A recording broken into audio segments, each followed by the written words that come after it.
গণভবনকে ক্ষমতার কেন্দ্রবিন্দুতে রূপান্তর করেছিলেন শেখ হাসিনা। বাংলাদেশ স্বাধীন হবার পর তৎকালীন প্রধানমন্ত্রী শেখ মুজিবুর রহমানের সময় গণভবন নির্মাণ করা হয়। শেখ মুজিবুর রহমান প্রধানমন্ত্রী ও প্রেসিডেন্ট থাকাকালে গণভবন অফিসের কাজে ব্যবহার করতেন।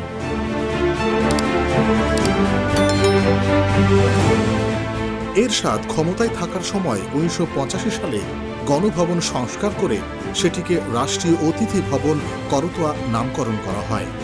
বিদেশি রাষ্ট্রপ্রধান ও সরকার প্রধানদের জন্য এই অতিথি ভবন ব্যবহার করা হতো।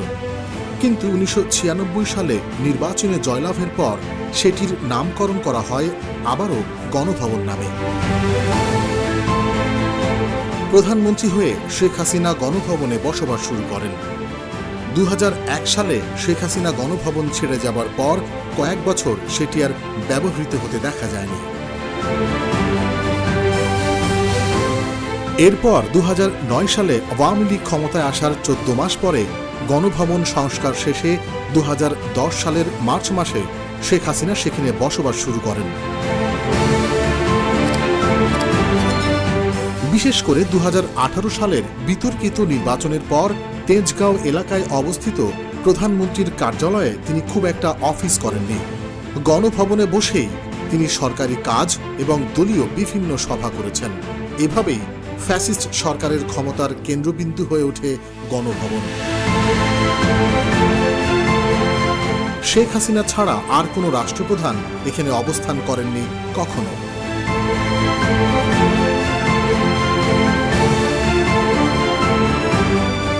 ফ্যাসিস্ট সরকারের সহযোগীদের বিভিন্ন সময়ে আপ্যায়ন ও পুরস্কৃত করতে এবং ভিন্ন মতাবলম্বীদের দমনপীড়ন ও গুম খুনের পরিকল্পনার কাজে ব্যবহার করা হতো এই ভবন, যা আমাদের ফরাসি স্বৈরাচারদের বাস্তিল দুর্গের কথা মনে করিয়ে দেয়।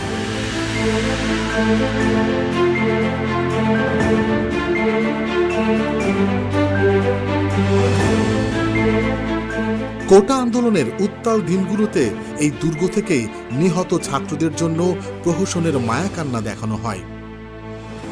আন্দোলনকারীদের গণভবনে আমন্ত্রণ জানিয়ে অন্যদিকে তাদের গুলি করে মারার হুকুম জারি করা হয় বাংলাদেশের এই বাস্তিল দুর্গ থেকে।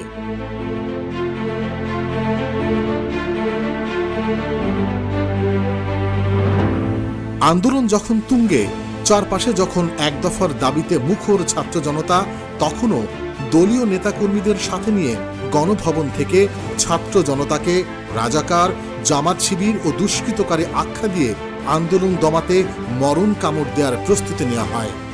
৪ অগস্ট সকল বাহিনী প্রধানদের ডেকে আন্দোলন দমাতে সর্বশক্তি প্রয়োগের নির্দেশ দেওয়া হয়।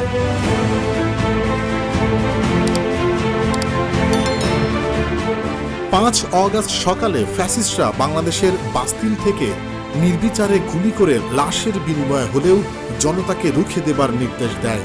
দ্রুত পরিস্থিতি বদলাতে থাকলে শেষ মুহূর্তে এই দুর্গের পতন মানতে পারেননি শেখ হাসিনা। কিন্তু ফ্যাসিস্ট নিরাপত্তা বাহিনীর সদস্যরা জনগণের শক্তির সামনে তাদের অসহায়ত্বের কথা তুলে ধরলে বাস্তবতা অনুধাবন করেন ক্ষিপ্ত শেখ হাসিনা। শুরু হয় দুর্গ থেকে পলায়নের প্রস্তুতি। শেখ হাসিনা পালিয়ে ভারতের পথে থাকা অবস্থায় ২০২৪-এর ৫ অগস্ট দুপুর ৩টার ঢাকা হয়ে ওঠে ১৭৮৯ খ্রিস্টাব্দের ১৪ জুলাইয়ের প্যারিস। এদিন ফরাসি বিপ্লবীদের মতোই বাংলাদেশের বিপ্লবী জনতা স্বৈরাচারী সরকারের প্রতীক বাংলাদেশের বাস্তিল দুর্গ গণভবন আক্রমণ করে। ঢাকার বিভিন্ন এলাকা থেকে গিয়ে গণভবনে ঢুকতে শুরু করে জনতার মিছিল। এরপর সময় যত গড়িয়েছে ততই বেড়েছে মানুষের ঢল। ১৫ বছরের দুঃশাসন ও স্বৈরাচারী আচরণে ক্ষুব্ধ জনতা গণভবনের ভেতরে ও বাইরে ভাঙচুর চালায়, তছনছ করে ফেলে ক্ষমতার দম্ভে বিভোর বাংলাদেশের একনায়কের সরকারি বাসভবন। দেখা যায় ধোঁয়ার কুণ্ডলীয়। পতন হয় বাংলাদেশের বাস্তিল দুর্গের, রচিত হয় অভূতপূর্ব এক ইতিহাস, জন্ম হয় নতুন এক বাংলাদেশের।